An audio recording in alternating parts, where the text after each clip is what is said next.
Hello guys, welcome to my new blog. आज हम करेंगे चित्रकूट के पावन दर्शन, जहां भगवान राम वनवास के समय रुके थे। है मां मंदाकिनी। सबसे पहले हमने किया मंदाकिनी स्नान और उसके बाद हम निकल पड़े कामतानाथ भगवान के दर्शन करने के लिए। यहाँ भगवान राम को ही कामतानाथ भगवान के रूप में पूजा जाता है। हम सुबह ही सुबह निकल पड़े भगवान के दर्शन करने वाला। जो कोई भी भक्त इस पर्वत की परिक्रमा करता है तो भगवान राम उसके सारे मनोरथ पूर्ण करते हैं। इस पर्वत के बारे में एक मान्यता यह भी है कि भगवान राम जब चित्रकूट से जाने लगे तब यह पर्वत बहुत दुखी हुआ। उसने भगवान राम से कहा कि जब प्रभु आप यहाँ रहते थे तब बहुत प्रकार की आपने लीलाएं की थी, आप यहाँ से चले जाएंगे तो मेरा तो अस्तित्व ही खत्म हो जाएगा। तब भगवान राम ने उसकी पुकार सुनकर कहा कि मैं यहाँ कामतानाथ के रूप में रहूंगा और जो भी मेरी दर्शन करेगा और आपकी परिक्रमा करेगा तो उसके सारे मनोरथ पूर्ण होंगे।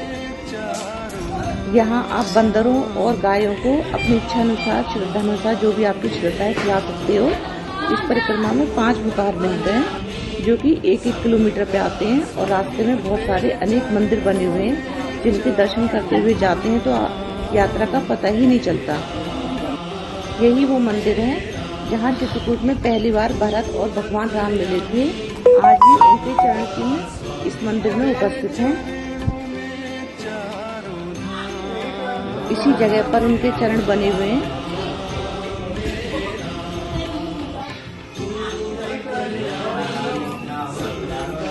परिक्रमा करने के बाद हमने किए गुप्त गोदावरी के दर्शन। यहाँ तक आते आते हमें हो गई थोड़ी सी धूप, और देखिए धूप तो बहुत तेज है तो लेकिन फिर भी लोग क्या है कि माँ गोदावरी के दर्शनों के लिए आ रहे हैं। चित्रकूट में गुप्त गोदावरी एक प्रसिद्ध स्थान है। यहाँ एक बड़ी विशाल गुफा है जिसके अंदर जल रहता है, जिसे गुप्त गोदावरी कहते हैं। वैसे तो गोदावरी महाराष्ट्र के नासिक में है। वनवास के समय भगवान राम सीता सहित जब यहाँ रुके थे चित्रकूट में तो माँ गोदावरी को पता चला कि भगवान राम चित्रकूट में आए हुए हैं। तब उनके दर्शनों के लिए भूमिगत होते हुए इसी गुफा में माँ गुप्त गोदावरी के रूप में प्रकट हुई। तभी से इन्हें यहाँ गुप्त गोदावरी के रूप में पूजा जाता है। यही गुप्त गोदावरी है, यही वो गुफाएं हैं जहाँ माँ प्रकट हुई थी। आज भी लाखों श्रद्धालु यहाँ दर्शनों के लिए आते हैं। हमेशा भीड़ लगी रहती है, देखो कितनी भीड़ है। कहीं कहीं पर तो ये गुफा इतनी सक्रिय है कि एक बार में केवल एक ही व्यक्ति अंदर जा सकता है। अब हम दर्शन करेंगे उस जगह का जो कि गुफा के ऊपर कोई विचित्र आकृति है, जिसके बारे में कहा जाता है कि एक राक्षस था जो कि माँ सीता को देख रहा था तो उन्होंने उसे श्राप दे दिया।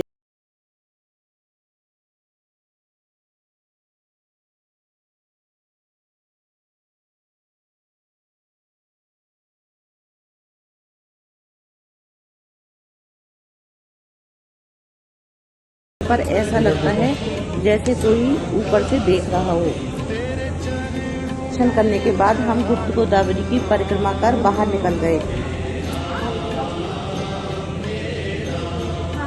बाहर का व्यू ऐसा था और ये देखिए ये गुप्त गोदावरी का जल है जो गुफा के अंदर रहता है, वही बाहर को आ जाता है थोड़ा थोड़ा करके और भूमिगत हो जाता है वो जल।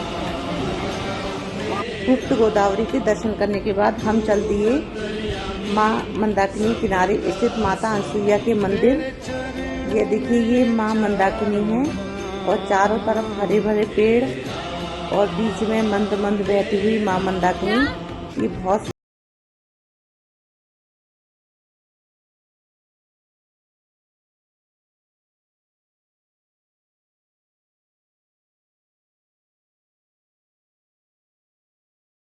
देवों को बाल रूप में बना दिया था और इन्हीं माता जी ने वनवास के समय सीता जी को नए वस्त्र और आभूषण दिए थे जो कभी मैले नहीं होते थे। मंदिर अंदर से बहुत बड़ा है और अनेकों प्रकार की झांकियां बनी हुई हैं।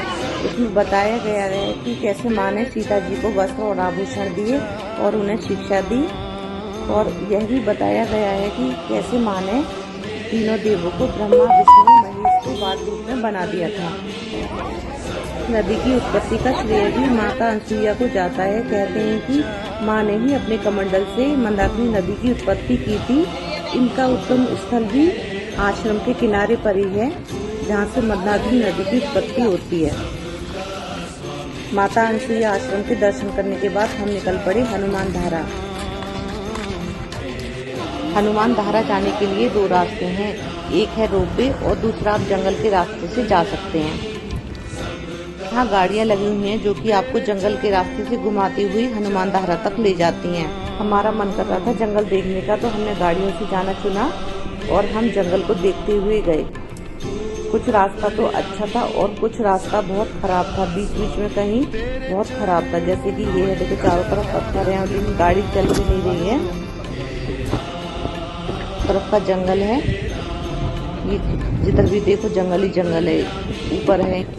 गाड़ी की कच्चा पच्ची के बाद कुछ देर हम एडवेंचर करते हुए पहुंच गए हनुमान धारा।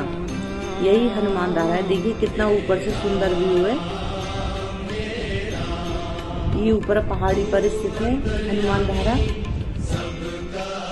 हनुमान धारा के बारे में एक मान्यता यह भी है कि जब हनुमान जी ने लंका दहन किया था तो उन्होंने अपनी पूंछ की अग्नि यहीं बुझाई थी।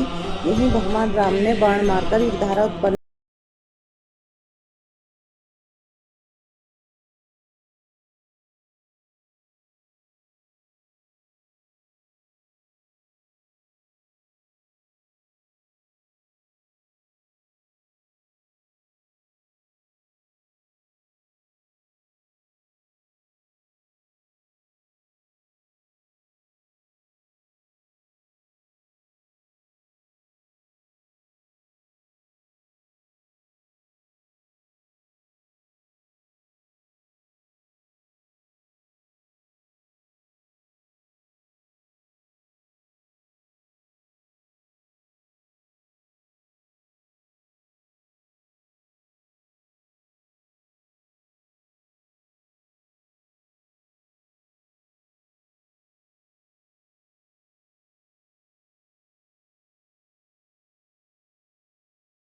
सीता जी ने ऋषियों को भोजन कराया था।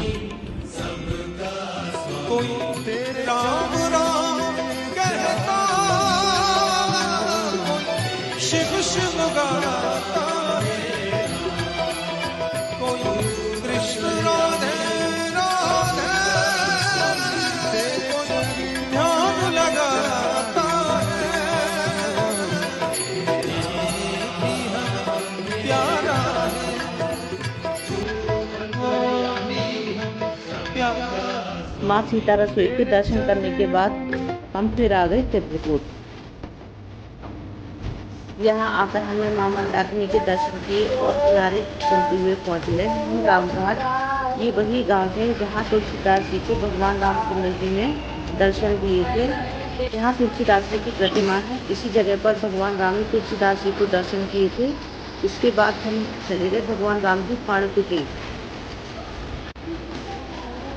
वही भगवान राम की पर्णकुटी है।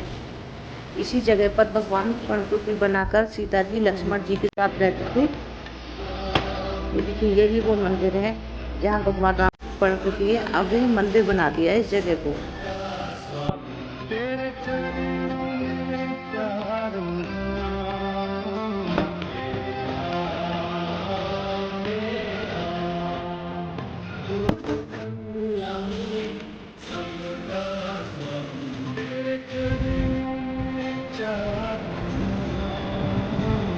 इस मंदिर में भगवान राम, सीता जी, लक्ष्मण जी के साथ विराजमान है। ये है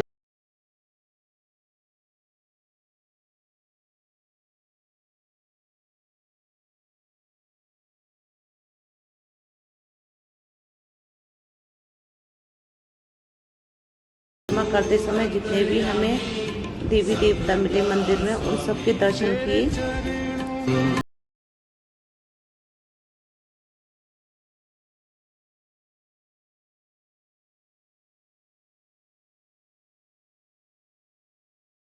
मंदिर में चलते चलते हुए हमें हनुमान जी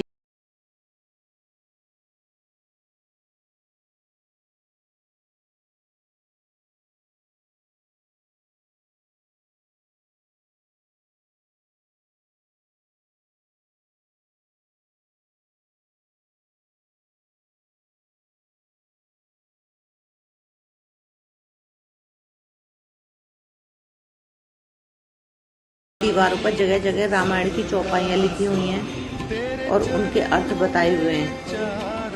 एक रामायण की चौपाई ये भी लिखी हुई है और उनका अर्थ भी बताया हुआ है। ऐसी बहुत सारी दीवारों पर रामायण की चौपाइयाँ लिखी हुई हैं। राम राम कहता, शिव शिव गाता, कृष्ण राधे राधे ध्यान लगाता है।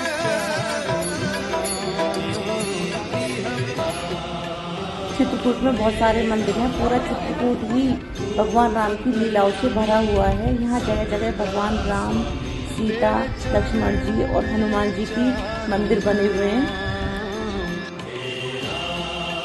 चित्रकूट में राम नाम का कीर्तन सुबह शाम होता रहता है। यहाँ साधु संत भी बहुत ज़्यादा रहते हैं जो कि नाम जप अपना करते रहते हैं। कुछ साधु संत मंदाकिनी के किनारे रहते हैं और भगवान नाम का जाप करते रहते हैं। कुछ साधु संत पहाड़ों और गुफाओं में रहते हैं। वे वहाँ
मंदिरों के दर्शन करते करते हम पहुंच गए सीता स्फटिक शिला।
चित्रकूट के सभी पावन स्थलों के दर्शन कर फिर हम आ गए मंदाकिनी। यहाँ शाम को हमने मंदाकिनी जी की आरती देखी, नाव की सवारी की।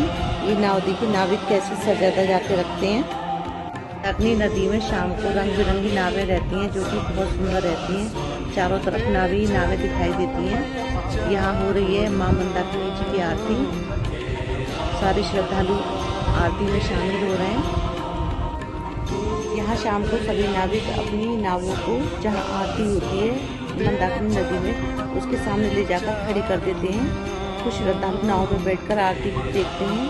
हम भी नाव में बैठकर ही देख रहे हैं। आरती देखने के बाद अगली सुबह हम निकल गए अपनी अगली यात्रा पर। तो गाइस, आज के ब्लॉग में बस इतना ही। धन्यवाद।